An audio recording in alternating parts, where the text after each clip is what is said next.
शर्म हमेशा के लिए खत्म हो जाएगा ये वीडियो देखने के बाद। दोस्तों, बहुत समय पहले की बात है। किसी नगरी में एक युवक रहा करता था।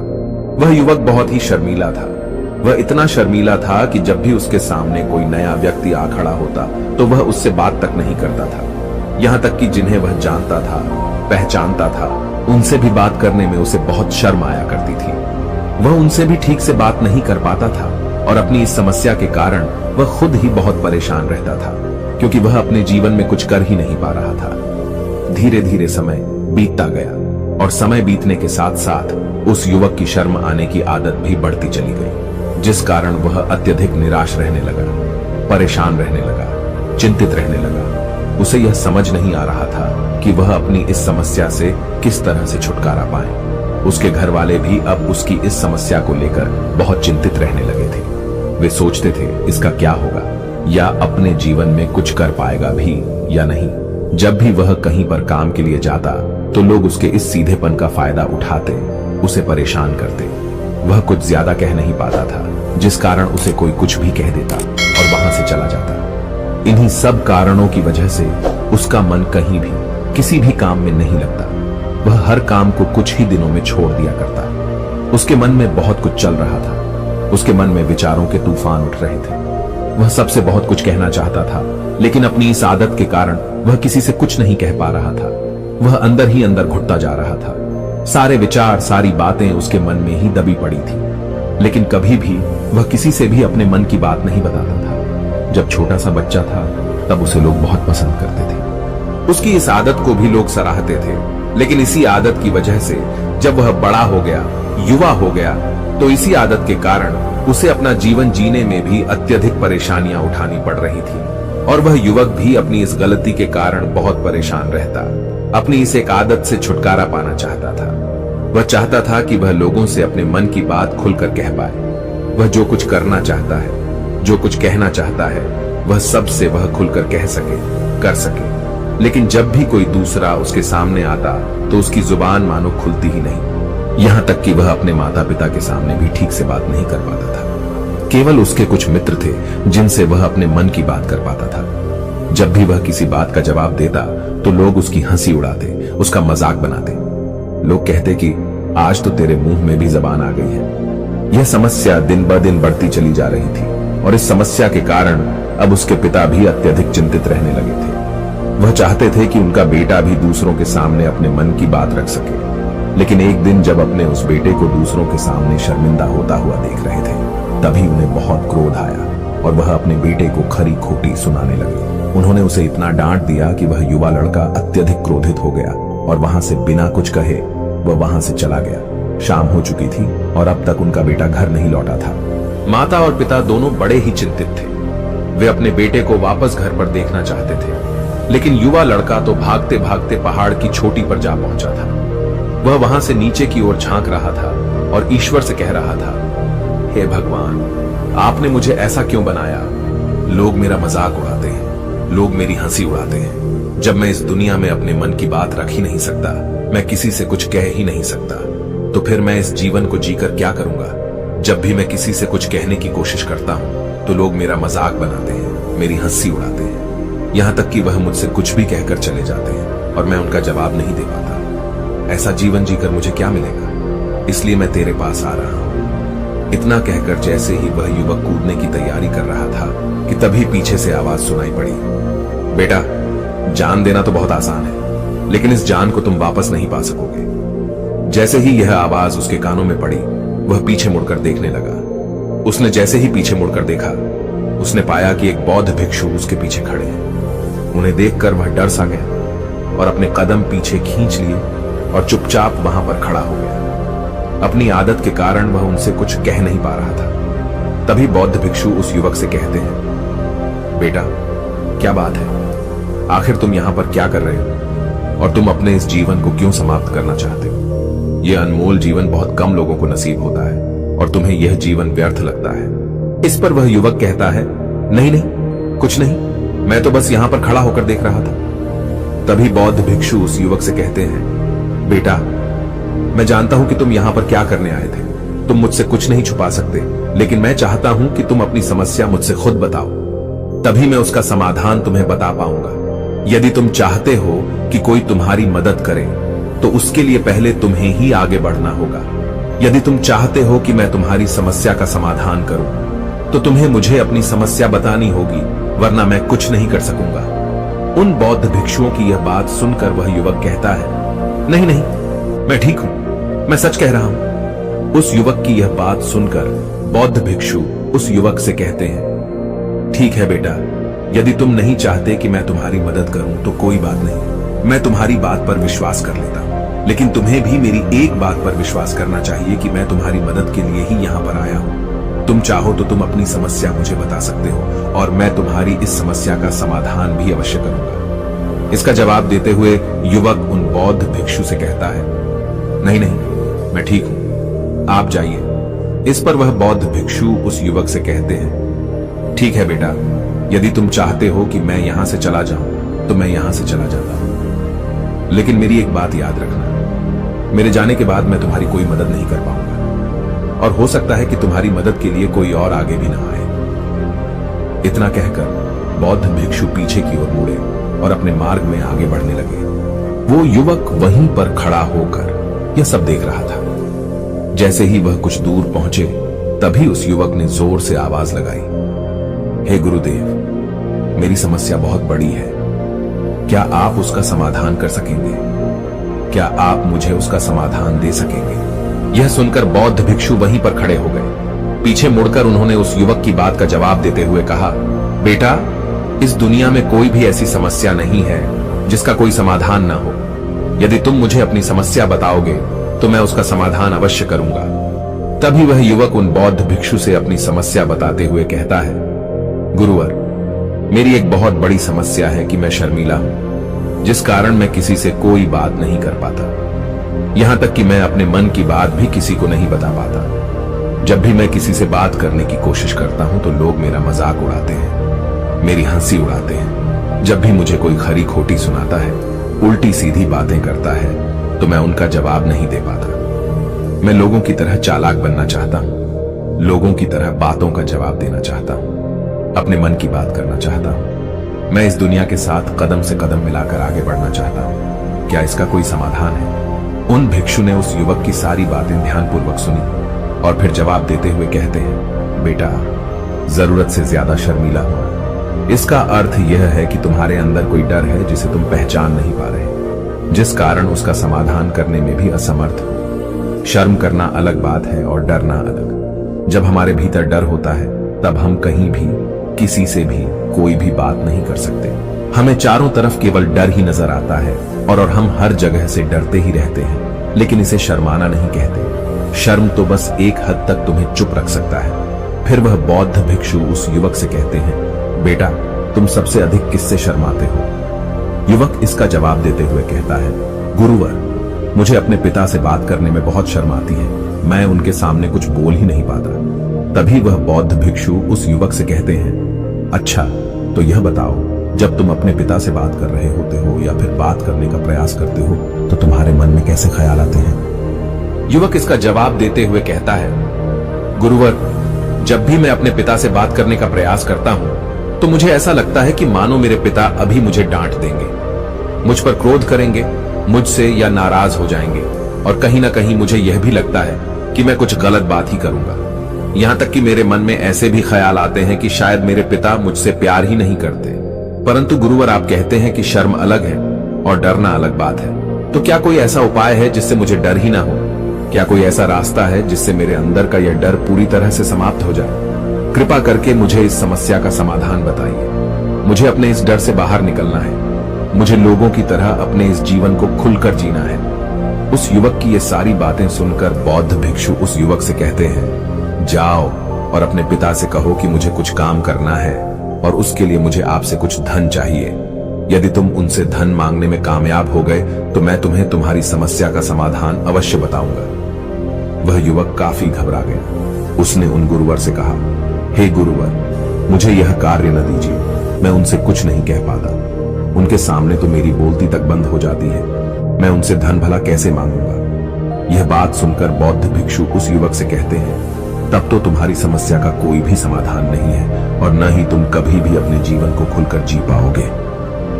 यह बात सुनकर युवक उन भिक्षुओं से कहता है, गुरुवर, ऐसा न कहे, कृपा करके मुझे कोई और कार्य बताइए, कोई ऐसा कार्य जिससे मेरे अंदर का डर पूरी तरह से समाप्त हो जाए, कोई ऐसा समाधान बताइए। इसका जवाब देते हुए वह बौद्ध भिक्षु उस युवक से कहते हैं, बेटा, यदि तुम्हें अपने अंदर के डर को समाप्त करना है तो पहले तुम्हें मेरा यह कार्य करना होगा जो मैंने तुम्हें कहा है। वह युवक घबराकर काफी देर सोच विचार करने के बाद पूर्ण गुरुवर से कहता है, ठीक है, यदि आप चाहते हैं कि मैं इस कार्य को करूं तो मैं इसे करने का पूरा प्रयास करूंगा। इतना कहकर वह युवक अपने घर लौट जाता है। उसे देखकर उसके माता पिता बहुत खुश हो जाते हैं और वह युवक अपने पिता से डरते डरते कहता है, पिताजी, मुझे आपसे कुछ बात कहनी है। इस पर उसके पिता कहते हैं, बोलो, क्या बात है? युवक आगे कहता है, पिताजी, मैं कुछ काम करना चाहता हूं और उसके लिए मुझे आपसे कुछ धन चाहिए। क्या आप मुझे कुछ धन दे सकते हैं? इतना सुनकर उस युवक के पिता ने उसकी ओर ध्यान से देखा। काफी देर देखने के बाद वह खुशी से झूम उठे और तुरंत ही उन्होंने कुछ धन अपने पुत्र के हाथों पर रख दिया और कहने लगे, बेटा, इतना धन काफी है कि तुम्हें और चाहिए। इसके जवाब में वह युवक अपने पिता से कहता है, नहीं नहीं पिताजी, इतना काफी है, मैं इतने से काम चला लूंगा। वह युवक उस धन को लेकर तुरंत दौड़ा दौड़ा उन बौद्ध भिक्षु के पास लौटा और जो धन उसने अपने हाथों में ले रखा था उसे दिखाते हुए वह कहता है, गुरुवर, जैसा आपने कहा था, मैं धन लेकर आपके पास आ चुका हूं। मैंने अपने पिता से धन मांग लिया है। अब मुझे आप मेरी समस्या का समाधान बताओ। तभी बौद्ध भिक्षु उस युवक से कहते हैं, अरे इतनी जल्दी क्या है, अभी तो तुम्हें मेरे लिए एक और काम करना है, तभी मैं तुम्हें तुम्हारी समस्या का समाधान अवश्य बताऊंगा। और यदि तुम मेरे लिए इस कार्य को नहीं पूरा कर सके तो मैं तुम्हें कभी भी तुम्हारी समस्या का समाधान नहीं बताने वाला। तभी वह युवक उन बौद्ध भिक्षुओं से कहता है, हे गुरुवर, अभी तो मैंने आपके लिए एक काम किया है, अभी आप मुझे एक और काम करने के लिए कह रहे हैं। तभी बौद्ध भिक्षु उस युवक से कहते हैं, हाँ, तुम्हें मेरे लिए एक और काम करना ही होगा। वह युवक एक बार फिर से काफी देर सोच विचार कर उन बौद्ध भिक्षु से कहता है, अच्छा ठीक है, बताइए, अब मुझे क्या करना है? इसके जवाब में बौद्ध भिक्षु उस युवक से कहते हैं, जाओ और यह धन जो तुमने अपने पिता से मांग कर लाया है, इस धन को वापस अपने पिता को लौटा दो और साथ साथ यह भी कहना कि पिताजी, मैं अभी काम नहीं करना चाहता, लेकिन जब समय आएगा तो मैं आपसे यह धन वापस ले लूंगा और उससे अपना काम पूरा करूंगा। यह बात सुनकर युवक एक बार फिर से ऊपर से नीचे तक पूरी तरह से कांप गया और कहने लगा, गुरुवर, आप मुझे कोई और काम सौंप दीजिए, मैं उसे जरूर करूंगा। लेकिन अब यदि मैं धन लेकर उनके पास वापस गया तो वह क्या सोचेंगे मेरे बारे में? मैं तो शर्मिंदा हो जाऊंगा उनके सामने। इसलिए गुरुवर, कृपया करके मुझे कोई और काम दे दे। तभी बौद्ध भिक्षु उस युवक से कहते हैं, बेटा, जो काम मैंने तुम्हें सौंपा है, तुम्हें उसी कार्य को पूरा करना होगा, अन्यथा तुम्हारी समस्या का समाधान मैं तुम्हें नहीं बताने वाला। काफी देर सोच विचार करने के बाद वह उन बौद्ध भिक्षु से कहता है, ठीक है गुरुवर, मैं वापस जाता हूं और यह धन लौटाकर मैं अभी आता हूं। वह तुरंत दौड़ा दौड़ा अपने पिता के पास वापस लौटा। उसने अपने पिता से कहा, पिताजी, मैं यह धन अभी नहीं लेना चाहता, अभी यह धन आप मुझसे वापस ले लीजिए। जब मुझे कोई काम पड़ेगा तो मैं आपसे यह धन वापस ले लूंगा। उसके पिता ने उस युवक की तरफ घूर घूर कर काफी देर तक देखा और फिर मुस्कुराते हुए कहने लगे, बेटा, मैं समझता हूं कि किसी भी काम को शुरू करने से पहले हमें उसके बारे में जानकारी इकट्ठा करनी चाहिए। उसके बारे में समझना जरूरी है, कब, क्या, कैसे और कब तक करना है, इसके बारे में भी हमें जानकारी लेनी जरूरी है। कोई भी काम ऐसे ही नहीं शुरू किया जा सकता, उसमें हम सफल होंगे या फिर नहीं, इसका भी अनुमान हमें लगाना पड़ता है। और जब हम इन सभी के बारे में सही जानकारी प्राप्त कर लेते हैं तभी हमें धन लगाना चाहिए। मुझे बहुत खुशी है कि तुमने यह सही निर्णय लिया है। जब तुम्हें यह समझ में आ जाए कि जो कार्य तुम करने जा रहे हो वह तुम्हारे लिए उचित है, तब तुम चाहो तो मैं तुम्हें यह धन वापस लौटा दूंगा। युवक अपने पिता से यह सारी बातें सुनकर मन ही मन बहुत प्रसन्न था। उसने यह तो उम्मीद तक नहीं की थी कि उसके पिता हंसकर उसे इस तरह से सारी बातें समझाएंगे। वह मन ही मन यह सोच ही रहा था कि तभी उसके पिताजी उसके और करीब आए और अपनी उस युवा बेटे को गले से लगा लिया। जैसे ही उसके पिता ने उस युवक को गले से लगाया, उसको बहुत अच्छा महसूस हुआ। उसका आत्मविश्वास, उसका हौसला और बढ़ता गया। उसके बाद युवक वापस पुण्य गुरुवर के पास लौटा और कहने लगा, गुरुवर, जैसा आपने कहा था मैंने बिल्कुल वैसा ही किया है। मैंने धन अपने पिता को वापस कर दिया है। अब तो कृपया करके मुझे मेरी समस्या का समाधान बता दीजिए। तभी बौद्ध भिक्षु उस युवक की तरफ देखकर मुस्कुराते हैं और इस युवक से कहते हैं, बेटा, इतनी जल्दी क्या है? अभी तो तुम्हें मेरे लिए एक और काम करना ही पड़ेगा। वह युवक कहता है, महाराज, आप आखिर मुझसे बार बार इस तरह से काम क्यों करवा रहे हैं? क्या आपके पास मेरी समस्या का कोई समाधान नहीं है? कहीं आप मुझे बेवकूफ तो नहीं बना रहे? जिस तरह से लोग मुझे बेवकूफ बनाते हैं, क्या आप भी मेरे साथ वही तो नहीं कर रहे? आपने कहा, जाओ अपने पिता से पैसे मांग कर लाओ। मैंने पैसे मांग कर लाए। आपने फिर कहा, जाओ ये पैसे अपने पिता को लौटा कर आओ। मैंने आपके कहे अनुसार बिल्कुल वैसा ही किया और अब आप कह रहे हैं कि मैं आपके लिए एक और काम करूं। नहीं, ये मुझसे नहीं होगा। तभी बौद्ध भिक्षु उस युवक की तरफ देखकर मुस्कुराते हैं और कहते हैं, बेटा, बस यह आखिरी काम है और यह बहुत सरल भी है। तुम जैसे ही इस कार्य को पूरा करोगे, मैं तुम्हें वचन देता हूं कि मैं तुम्हारी समस्या का समाधान तुम्हें अवश्य बताऊंगा। इस पर वह युवक फिर से एक बार सोच विचार करता है और उन बौद्ध भिक्षु से कहता है, ठीक है, लेकिन यह आखिरी काम जो मैं आपके लिए करूंगा, बताइए मुझे क्या करना है?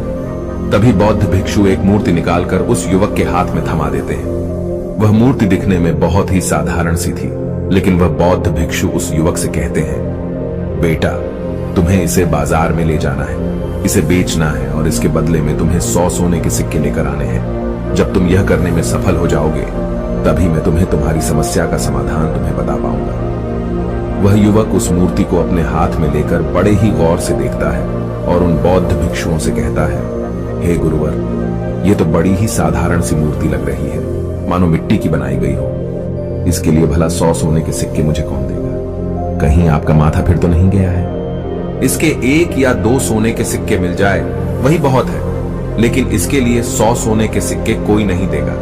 तभी बौद्ध भिक्षु उस युवक से कहते हैं, बेटा, मैंने जो तुम्हें काम सौंपा है, यदि तुम उसे पूरा करोगे तभी तुम्हें तुम्हारी समस्या का समाधान मिल पाएगा, अन्यथा तुम चाहो तो अपने घर लौट सकते हो, फिर से वही अपने पुराने जीवन में, जहां लोग तुम्हारा मजाक बनाते हैं, लोग तुम्हें डराते हैं, सताते हैं। मैं तुम्हें यहां अपने डर को निकलने में तुम्हारी मदद कर रहा हूं। तुम मेरे यह काम करके अपने डर को धीरे धीरे भगा पाओगे। मेरे इस काम को पूरा कर दो, तुम्हें सब समझ आ जाएगा। वह युवक उन बौद्ध भिक्षुओं की बात सुनकर मन ही मन यह विचार करता है कि मुझे तो मेरी समस्या का समाधान किसी भी हालत में चाहिए, जिस कारण वह उस मूर्ति को उठाकर बाजार की ओर चल पड़ता है। बाजार पहुंचकर वह एक जगह चुपचाप उस मूर्ति को लेकर खड़ा हो जाता है और इंतजार करने लगता है कि कोई आएगा और उसे उस मूर्ति के बारे में पूछेगा और तब वह उस मूर्ति के लिए 100 सोने के सिक्के की मांग करेगा।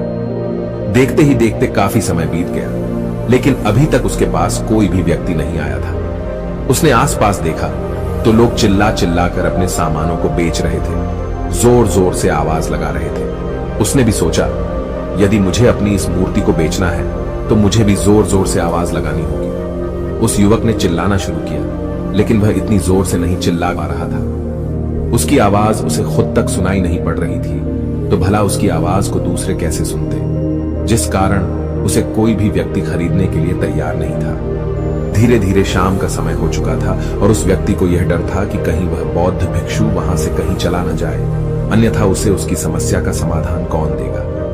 यह सोचकर उसने जोर जोर से आवाज लगानी शुरू की कि 100 सोने के सिक्के में यह मूर्ति ले लो। उसकी आवाज सुनकर लोग उसके पास आने लगे और उससे यह सवाल करने लगे, इस मूर्ति में ऐसा क्या है जो तुम इसके लिए 100 सोने के सिक्कों मांग रहे हो? इसके अंदर ऐसा कुछ तो खास होगा ही। युवक काफी देर सोच विचार कर उस युवक से कहता है, नहीं नहीं, मुझे कुछ नहीं पता, मैं तो बस यह मूर्ति यहां पर बेचने आया हूं। तभी उसमें से एक युवक उस युवक से कहता है, अगर ऐसी बात है तो इस मूर्ति को कोई नहीं खरीदने वाला। आखिर इस मूर्ति में ऐसा क्या खास है जिसके लिए तुम सोने के सिक्के की मांग कर रहे हो? यह तो तुम्हें बताना ही पड़ेगा। धीरे धीरे कई लोग उसके पास आए और सभी ने बस एक ही सवाल किया, आखिर इस मूर्ति में ऐसा क्या खास है, ऐसी क्या बात है जिसके लिए तुम सोने के सिक्के की मांग कर रहे हो? यह तो तुम्हें बताना ही पड़ेगा। धीरे धीरे कई लोग उसके पास आए और सभी ने बस एक ही सवाल किया, आखिर इस मूर्ति में ऐसा क्या खास है, ऐसी क्या बात है जिसके लिए तुम सोने के सिक्के की मांग कर रहे हो। उस युवक ने उससे बातचीत की, उन्हें समझाने की कोशिश की, कई प्रयत्न किए, लेकिन कोई भी उस मूर्ति को 100 सोने के सिक्के देकर खरीदने के लिए तैयार नहीं था। वह निराश हो गया, उसे कुछ समझ नहीं आ रहा था कि वह क्या करे। तभी बाजार में उसने देखा कि कुछ लोग अपने सामानों की खासियत बता रहे हैं, उसे बेचने के लिए उसकी खास खास बातों के बारे में लोगों को समझा रहे हैं। यह देखकर उसने भी सोचा कि मुझे भी इस मूर्ति की कुछ खासियत लोगों को बतानी होगी। उसने फिर एक बार जोर जोर से आवाज लगानी शुरू की, समस्या का समाधान निकालने वाली मेरी गुरु की इकलौती मूर्ति, जो इस दुनिया में केवल एक ही है जिसके पास भी यह मूर्ति होगी, उसके घर में कोई समस्या नहीं होगी। यह मूर्ति उस समस्या का समाधान तुम्हें अवश्य बताएगी। यह सुनकर लोग उसके पास पहुंचने लगे और उसे यह सवाल करने लगे, क्या सच में यह मूर्ति जिसके पास होगी उसके पास कोई समस्या नहीं होगी? क्या सच में यह सभी समस्याओं का समाधान करती है? इसका जवाब देते हुए युवक कहता है, हाँ, सभी समस्याओं का समाधान कर देती है। यदि आप इस मूर्ति को ले जाते हैं, आपके घर में कोई भी समस्या होगी तो उसका समाधान यह आपको अवश्य बताएगी। चाहे कोई भी समस्या हो, कैसी भी समस्या हो, कैसी भी परिस्थिति हो, आपको इसका समाधान अवश्य मिलेगा। इतना सुनने के बाद अब वही एक मूर्ति सबको चाहिए थी। उस मूर्ति के दाम लगाने लगे। कोई उसे 200 सोने के सिक्के तो कोई 400, कोई 600 तो कोई 1000 सोने के सिक्के देने के लिए तैयार था। उस मूर्ति की कीमत लगातार बढ़ती जा रही थी। जैसे जैसे लोगों को पता चलता जा रहा था कि यह मूर्ति लोगों की समस्या का समाधान करती है, लोग उसे किसी भी कीमत पर खरीदने के लिए तैयार हो गए थे। अब वह युवक भी आत्मविश्वास के साथ और जोर से चिल्ला रहा था, लोगों को उस मूर्ति के बारे में समझा रहा था, बता रहा था। अब उसके मन में कोई डर नहीं था। वह लोगों को उस मूर्ति के बारे में पूरे आत्मविश्वास के साथ, बिना घबराए, उस मूर्ति की खासियत बताने में लगा हुआ था, जिस कारण लोग उस पर भरोसा कर रहे थे। और वह भरोसा लोगों की नजरों में नजर भी आ रहा था। जैसे जैसे अंधेरा होता गया, लेकिन लोगों की भीड़ मानो कम होने का नाम ही नहीं ले रही थी। लोग उस मूर्ति को खरीदना चाहते थे। उस युवक ने जोर से आवाज लगाई कि मुझे क्षमा करें, यह मेरे गुरु की मूर्ति है और मैं इसे बेचना नहीं चाहता। इतना कहकर वह युवक उस मूर्ति को लेकर वापस खाली हाथ लौट आया और उन गुरुवर के पास पहुंचा और उन गुरुवर से कहने लगा, हे गुरुदेव, आपका बहुत बहुत धन्यवाद। इस मूर्ति ने मेरी समस्या का समाधान कर दिया। मुझे समझ में आ गया कि मेरी क्या समस्या थी। हालांकि मैं इसे बेचकर सोने के सिक्के तो आपके लिए नहीं ला पाया, लेकिन मुझे मेरी समस्या का समाधान अवश्य मिल गया। आपका बहुत बहुत धन्यवाद। इस बात को सुनकर बौद्ध भिक्षु उस युवक से कहते हैं, बेटा, मैंने तुम्हारी समस्या का समाधान नहीं किया है, तुमने तो खुद ही अपनी समस्या का समाधान किया। अपनी समस्या तुमने खुद ही सुलझाई है। तुम्हारे मन में हजारों सवाल थे, मैं यह करूंगा तो लोग क्या कहेंगे, मेरे बारे में क्या सोचेंगे। यदि मैं अपना मुंह खोलूंगा तो लोग मेरे पर हंसेंगे। यदि मैंने मुंह खोला तो मैं कुछ गलत ही करूंगा। ऐसे कई सारे विचार तुम्हारे मन में थे, ऐसे कई सारे डर तुमने अपने मन में पाल रखे थे। लेकिन जब इस मूर्ति के बेचने के दौरान तुमने उन हजारों लोगों का सामना किया, उनके सामने खुलकर अपनी बात रखी, उनके सामने खुलकर वह कहा जो तुम्हें कहना था, तो तुम्हारे मन का डर खुद समाप्त हो गया। जिसे तुम शर्माना कहते थे, वो अपने आप ही तुम्हारे भीतर से कहीं गायब हो गया। युवक अपने गुरु की यह बात सुनकर अपने गुरुवर से कहता है, गुरुवर, आप सही कहते हैं। आपने आज मेरे मन में वो विश्वास जगा दिया है जिसे मैं अब अपने जीवन में कुछ भी हासिल कर सकता हूं। आपका बहुत बहुत धन्यवाद। डर को धीरे धीरे खत्म करने से ना ही आपको शर्म आएगी और ना ही डर लगेगा।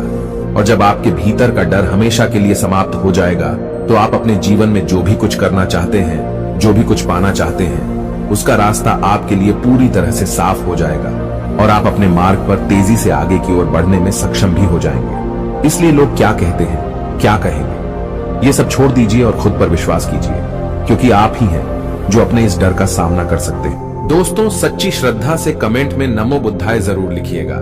इस वीडियो को लाइक करें तथा अपने दोस्तों के साथ शेयर करें और हमें सब्सक्राइब करना ना भूलें। और हाँ, इस वीडियो से कोई भी सवाल है तो आप कमेंट में पूछ सकते हैं। अगर कोई नहीं है तो आप कमेंट में नमो बुद्धाय लिखना ना भूलें, क्योंकि आपकी कमेंट से हमें वीडियो बनाने का मोटिवेशन मिलता है। धन्यवाद।